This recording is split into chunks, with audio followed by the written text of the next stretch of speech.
started playing the organ when she was 17. This was in a small Lutheran church in eastern South Dakota where she grew up, was baptized, confirmed, and married. She never took any organ lessons. What she learned was from attending the American Guild of Organists conventions, the local chapter meetings, and reading the AGO magazine. Most of her experience came from experimentation, practice, and determination. She came to Emmanuel in 1978 and was hired as the organist.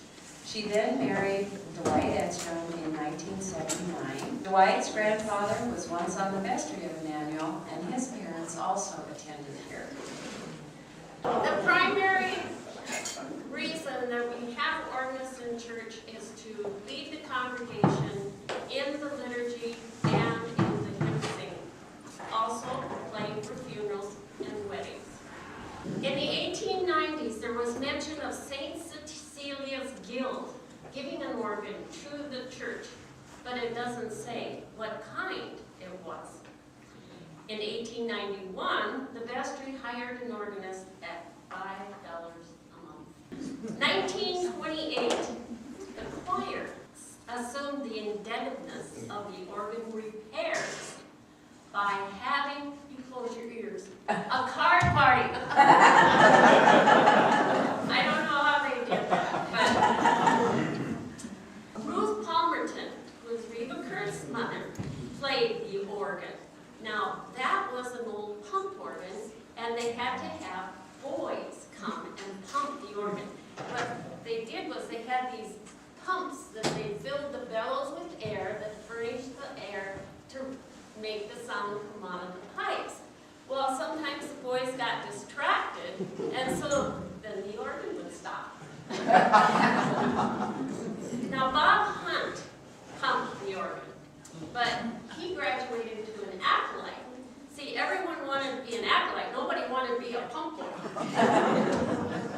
They got 25 cents a week, which was good money in those days. St. Cecilia's in 1938 bought an old pipe organ.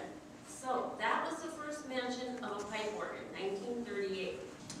You see, pipe organs are very touchy.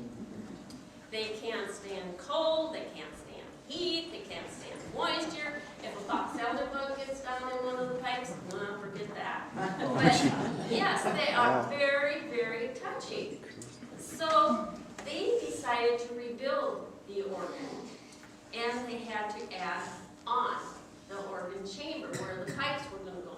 They had to get special permission from the city to extend that organ chamber out into the alley.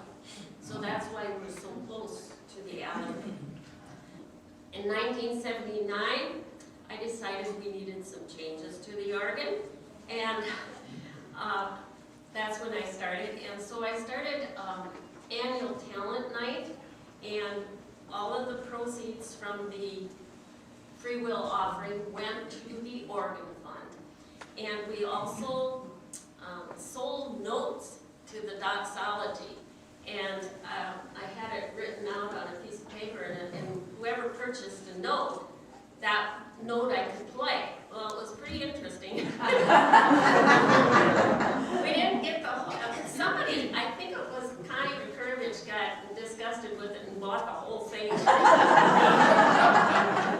In 2004, they insulated the organ chamber and did all of the necessary repairs. We should be very, very thankful. I've played on many organs throughout the city, and I don't think any compare